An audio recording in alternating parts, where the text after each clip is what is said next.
আজকের আনন্দযোগের একটা খুব আনন্দের মুহূর্তে এই মুহূর্তে, কারণ আমাদের সাথে স্টুডিওতে আজ উপস্থিত আছেন তৌকির আহমেদ। শুরুতেই আপনাকে 60 বছরের জন্মদিনে অনেক অনেক শুভেচ্ছা। গতকাল দিনব্যাপী একটি আয়োজন ছিল শিল্পকলা একাডেমিতে রবিবারে, এবং বর্ণিল একটা আয়োজন গেল। একটু জানিয়ে নিতে চাই যে এমন একটি আয়োজনের প্রস্তাব আপনার কাছে কি করে এলো, বা আপনার দিনটি কেমন কাটলো, সব মিলিয়ে পুরো গল্পটা। আমার কিছু বন্ধু, ছোট ভাই, ওরা প্রথম আমাকে বলে, নাসিম, রৌনক এবং আরও অনেকে আছে এর মধ্যে, অপু, রাজীব সালেহীন, তো ওরা এরকম একটি আয়োজন করতে চায়। তখন আমি বলি যে আসলে ঠিক জন্মদিন উদযাপনের আকর্ষণ আমার নেই, বরং কাজ নিয়ে তোমরা যে কথাটা বলতে চাচ্ছ সেখানে আমরা কনসেন্ট্রেট করি, যে নাটক, সিনেমা, আলোচনা, সমালোচনা, সেটা হয়তো বেটার হতে পারে। আমার জন্য সেটা একটা সাইন পোস্টিং হয়, আমার সামনের কাজের জন্য সেটা একটা অনুপ্রেরণাও হয়, কিংবা অ্যানালাইসিসও হয়। প্রথমে একটা কনফিউশন দূর করে নিতে চাই যে অনেকে ভেবে বসেছে যে 19শে এপ্রিল আমার জন্মদিন। সেটা কিন্তু না, আমার জন্মদিন 5ই মার্চ।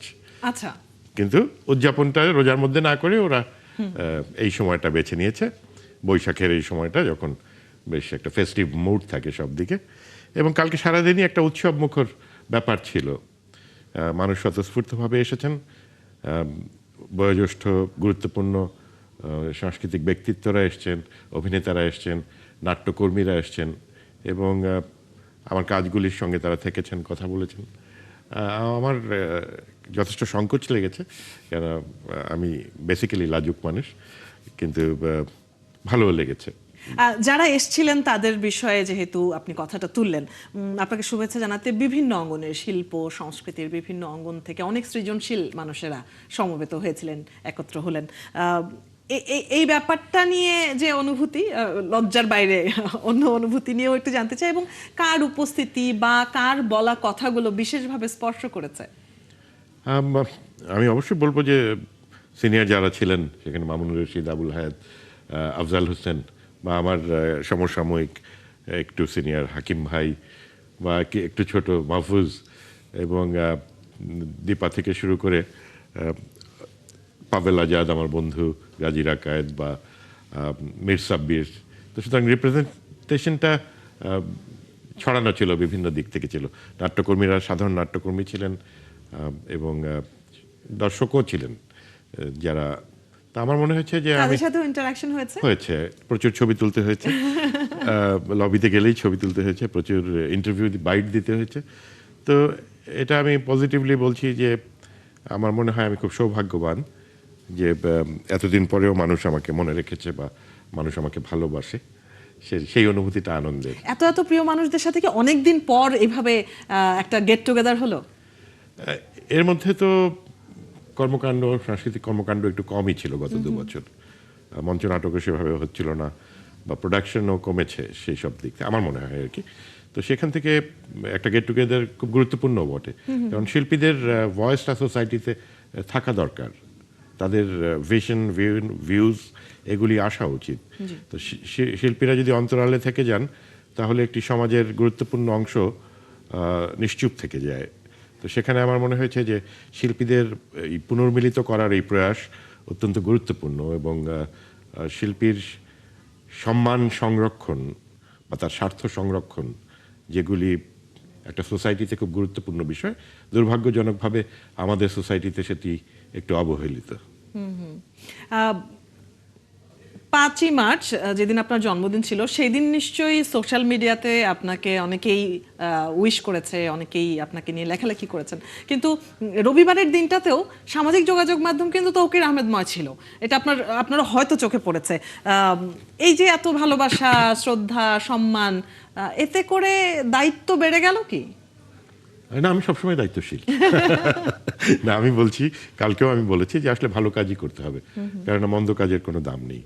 দেখেন, ভালো কাজ বুঝবো কি করে? আমি বারবারই বলি, যে কাজটি টিকে থাকে, যেটি সময়কে অতিক্রম করে, সেটি ভালো কাজ। ধরেন, যেই ছবিটি হারিয়ে যায়, সেটি যত সফলই হোক না কেন বাণিজ্যিকভাবে, সেটি কিন্তু প্রকৃত অর্থে আমি ভালো ছবি বলি না। আমি ভালো ছবি বলি যেটি হয়তো 69-এ তৈরি হয়েছিল এবং এখনও আমরা দেখতে বাধ্য হই, জীবন থেকে নেয়া, বা সূর্য দীঘল বাড়ি। তো এই যে সময়কে মনে অতিক্রম এখনো করে দাগ কেটে থাকে দাগ কেটে থাকে, বা সেকেন্ড ওয়ার্ল্ড ওয়ারের পরের ছবি দ্য ব্যালাড অফ সোলজার বা ক্রেনস আর ফ্লাইং, এরা টিকে আছে কেন? এটা তো বোরিং ছবি না মোটেও, খুবই মানবিক ছবি, যুদ্ধের বিরোধী অবস্থানের ছবি, মানুষের আনন্দ বেদনা ভালোবাসার কথা বলে। তো সেই ভালো ছবিটাই নির্মাণ করতে চাই যেটা টিকে থাকবে। আমরা এই অনুষ্ঠান শুরু করার আগে আমরা যখন আলাপ করছিলাম, আমি বলছিলাম যে আপনার নির্মাণে রূপকথার গল্প আমার খুব পছন্দের ছবি। এটা বোধহয় কমার্শিয়ালি খুব সাকসেসফুল কি তখন ছিল 2006 এটি মাত্র একটি হলে রিলিজ করতে পেরেছিলাম। আমি সেখানে গিয়ে দেখেছিলাম, আমার মনে আছে। তো স্টার সিনেপ্লেক্সের একটি হলে এটা রিলিজ হয়েছিল, খুব বেশি লোক দেখেনি। এমনকি এই যে ভালো কাজের কথা যখন বলছেন, সেই ক্যাটাগরিতে এরকম আন্ডাররেটেড হতে পারে, কিন্তু সেই যে 2006 এর সিনেমা যেটা সেভাবে হিট না, কিন্তু আপনাকে দেখা মাত্র আমি সেই সিনেমাটার কথা বলছি।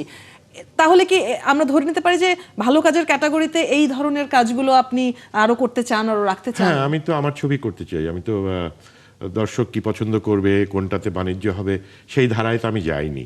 মানে আমি মনে করি যে ফিল্ম মেকিংয়ে সবসময় একটা অবজেক্টিভ কাজ করে, যে কেন আমি এই ছবিটি বানাচ্ছি। আমি বলি যে ক্রিয়েটিভ কোনটা, যেটার মধ্যে নতুনত্ব আছে, নতুন কোনো ভাবনা আছে, নতুন কোনো অ্যাপ্রোচ আছে, নতুন কোনো আঙ্গিক আছে। তো সেই জায়গাটা থেকে আমরা ক্রিয়েটিভ কাজ করতে চাই।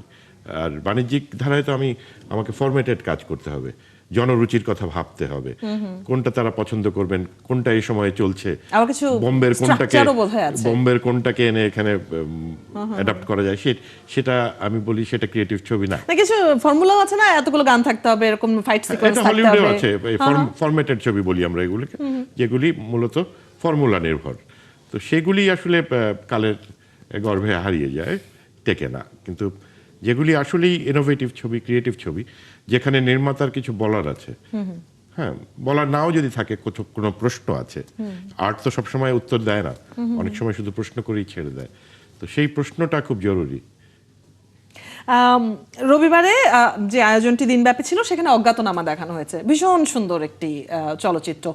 অনেকদিন পর, মানে অজ্ঞাতনামা যখন মুক্তি পেয়েছিল তারপরে একটা লম্বা সময় পেরিয়ে গেছে, এতদিন পর সব সুহৃদদের সাথে বসে এই ছবিটা আবার যে নতুন করে দেখলেন, কোনো স্মৃতি আলাদাভাবে মনে পড়েছে বা বিশেষ কোনো অনুভূতি কি জেগে উঠেছে? আসলে আমি কালকে দেখছিলাম ছবিটা আবার বসে দর্শকের সঙ্গে, এবং আমি দেখলাম যে 15 সালের ছবি 11-12 বছর হতে চললো, এবং কালকের দর্শকও একইভাবে কাঁদলেন, একইভাবে হাসলেন। এবং তখন যে আমার মনে হলো যে ওটাই কিন্তু লক্ষ্য, যে একটি শিল্প সময়ের পরেও, সময়কে অতিক্রম করেও যখন মানুষকে কানেক্ট করতে পারে, সেটি খুব গুরুত্বপূর্ণ। হ্যাঁ, টেকনোলজির পরিবর্তন হয়, ছবির হয়তো ঝকঝকে হয়, তো সবচেয়ে দুর্বল ছবিও তো ঝকঝকে হতে পারে। সুতরাং ঝকঝকে হওয়াই কিন্তু পূর্ব শর্ত না। অবশ্যই এটা একটা টেকনিক্যাল মাধ্যম, সেখানে আমাকে টেকনিক্যালি সাউন্ড থাকতে পারলেই ভালো, কিন্তু সেটাকে অবশ্যই কন্টেন্টের দিক থেকে, ভাবনার দিক থেকে প্রাচুর্যময় হতে হবে। দারুণ। কালকে আপনি বলছিলেন যে যেহেতু দর্শকদের সাথে বসে দেখেছেন, তারা সিনেমা হল থেকে বেরিয়ে বা সিনেমা চলাকালীন প্রতিক্রিয়া কি দিচ্ছিলেন, বা কথা হয়েছে কি কারোর সাথে? হ্যাঁ, কথা হয়েছে, এবং একজন এসে আমাকে সালাম করলেন। আমি বললাম না, এটা দরকার নেই। তো আপনি কি আজকেই প্রথম দেখলেন? আমি তাকে প্রশ্ন করলাম, তিনি বললেন না, আমি আগেও দেখেছি, কিন্তু আজকে দেখলাম, এবং আজকে আবার নতুন করে আমার অনুভূতি একই বা তার চেয়েও বেশি হলো। তো সেই জায়গাটা খুব আনন্দের, এবং এটা তো একটা ডার্ক কমেডি হওয়ার সময় দর্শক হাসছিল বা মন খারাপ করছিল, সেই জায়গাটা গুরুত্বপূর্ণ। আমরা সিনেমা নিয়ে কথা বলছি, পাশাপাশি একটু নাটকের জায়গাটাতে আসতে চাই। বাংলাদেশের নাটকের যারা দর্শক, তারা তৌকির আহমেদকে মিস করেন। এটা আমি জানি না আপনার কাছে এই তথ্যটা পৌঁছেছে কতটুকু, কিন্তু যেমন আমিও শুনেছি এটা, যে তৌকির আহমেদের সেই নাটক, কিংবা একটা সময় কিছু সিরিয়াল হতো, রূপনগরের কথা যদি বলি, বা সেই সময়কার বা তার পরবর্তী কিছু সময়েও আসলে এত সুন্দর সুন্দর কিছু ধারাবাহিক নাটক ছিল। এখন টেলিভিশন নাটকে আপনাকে দর্শকরা আবার পাবে কিনা, মানে সেই সম্ভাবনা আছে কিনা? আমি মাস 6 আগে একটা কাজ করেছিলাম, আচ্ছা, বিটিভির সঙ্গে একটি 26 পর্বের ধারাবাহিক করেছিলাম, যেটার নাম হচ্ছে ধূসর প্রজাপতি, ইউটিউবে আছে। এবং আমি অবাক হয়ে লক্ষ্য করলাম যে দর্শক প্রোডাকশনটিকে পছন্দ করলেন। তারা দেখলেন এবং তারা আমক্ষণে আমি অভিনয়ও করেছি। তো সুতরাং ভালো কাজ হলে সেটা দর্শক পছন্দ করে। হ্যাঁ, হয়তো অ্যালগরিদমে সেটি অত এগিয়ে যায় না, কেননা এই সময়ের রুচি, এই সময়ের ট্রেন্ড আছে তো। কিন্তু যাহা ভালো তাহা ভালোই। এবং মিস করে এটা পুরোপুরি ঠিক না, তার কারণ যে সময়ের সঙ্গে তো পরিবর্তন খুব স্বাভাবিক। সুতরাং আমিও পরিবর্তিত হয়েছি, সময় যেমন পরিবর্তিত হয়েছে, এবং সময়ের সঙ্গে আমাদের পরিবর্তন প্রায়শই ধীর গতিতে হয়ে যায় এবং আমরা সময় থেকে পিছিয়ে পড়ি এবং হয়তো বা ব্যাকডেটেড হয়ে যাই। এই ব্যাকডেটেড হয়ে গেলে শিল্পের ক্ষেত্রে তখন থেমে যাওয়া ছাড়া কোনো উপায় থাকে না। সেই জন্য আমার মনে হয় যে আসলে আপডেটেড থাকাও খুব জরুরি, এবং সেটা সেই ক্রিয়েটিভিটির মধ্যে দিয়ে। মিস আপনিও কি করেন নিয়মিত কাজ করা, পর্দায় থাকা? না, আমি খুব সারা জীবনই ওভারওয়ার্কড, এবং আমি খুব ডাইভার্সিফাইড কাজ করেছি। যেমন একদিকে বসে বিল্ডিং ডিজাইন করেছি, বিল্ডিং বিক্রি করেছি, আবার একই সঙ্গে রিসোর্টের বিজনেস করেছি, আবার একই সঙ্গে নাটক, সিনেমা, চলচ্চিত্র, মানে টেলিভিশন, এগুলিতে আমি ভিন্ন ভিন্ন কাজ করেছি। যেমন আমি দীর্ঘদিন সেট ডিজাইনিং এর কাজ করেছি মঞ্চে, বা অ্যাসিস্ট্যান্ট ডিরেক্টর হিসেবে তারিক আনাম খানের সাথে কাজ করেছি, বা পরবর্তীতে আমি নিজে ডিরেক্টর হয়েছি। সেরকম টেলিভিশনে অভিনয় করেছি, তারপরে লিখেছি, ডিরেকশন দিয়েছি, সিনেমাতে তো করি। তাহলে এই যে ভিন্ন ভিন্ন কাজগুলো যেগুলি আছে, যেমন আমি যখন নিউ ইয়র্কে থাকি আমি বসে লিখি, বা সামনে কি করব সেটা হয়তো ভাবি, আর না হলে নিজের কে আপডেটেড রাখার জন্য পড়াশোনা করি, ছবি দেখি। সুতরাং আমি একটা অভিজ্ঞতার মধ্যেই থাকি, এবং আমি নিউ ইয়র্কেও যেহেতু থিয়েটার করার চেষ্টা করি, সুতরাং আমি কোনো না কোনো কাজের মধ্যে থাকি। সুতরাং খুব মিস করি না ওইভাবে অভিনয়টা, কেননা এটা আমি জানি যে একটি মানুষ মানে একজন মানুষ একই সঙ্গে দুই জায়গায় থাকতে পারে না। সুতরাং এটা একটা রিয়ালিটি। 60তম জন্মদিনের একটি সেলিব্রেশনের পর তৌকির আহমেদ আমাদের সাথে রয়েছেন, এবং কথা হচ্ছিল আপনার কাজের জার্নিটা তো আসলে 60 বছরের না, কাজের জার্নিটার আলাপে আবারও যদি ফিরি, এই যে নানান ধরনের কাজ করেছেন আপনি, সেখানে নাটক, সিনেমা বা শিল্প সংস্কৃতির কাজগুলোর বাইরেও আরও পেশাগত দায়িত্বগুলোও পালন করেছেন। আমি স্বাচ্ছন্দ্যের কথা জিজ্ঞেস করব না, কোন জায়গাটিতে কাজ করতে আরাম বেশি লাগে, বা কোন জায়গাটিতে কাজ হয়তো বেশি হয়েছে? আসলে কাজ তো কাজই, কাজে আরাম লাগে না কখন। কাজ হচ্ছে একটি ব্যারামের জিনিস, এবং এই যে বেআরাম, প্রতিটি কাজই একটা চ্যালেঞ্জ, একটা ভয়, এক ধরনের স্ট্রেস, কিন্তু সেটা আনন্দ মিশ্রিত একটি ভয়, যেখানে সেটা অ্যাচিভ করার চেষ্টা, বা সেখানে পারফেকশনের চেষ্টা থাকে আমাদের, কিন্তু আমরা জানি যে পারফেকশন আসলে সম্ভব না, মনুষ্য নির্মিত কোনো কিছুই পারফেক্ট নয়। সুতরাং আমার মনে হয় যে আমি ভিন্ন ভিন্ন মাধ্যম এনজয় করি, বরং এটা আমাকে বোরডম থেকে মুক্তি দেয়। যে আমার যখন মনে হয় যে আমি অনেকদিন অভিনয় করছি না, তখন একটা অভিনয় করলে হয়তো আমি এনজয় করি। আবার যখন মনে হয় যে অনেক অভিনয় করে ফেলেছি, তখন হয়তো একটা স্ক্রিপ্ট লিখলে আমার কাজের ধরনটাও পরিবর্তন হয় এবং আমি রিফ্রেশড হই।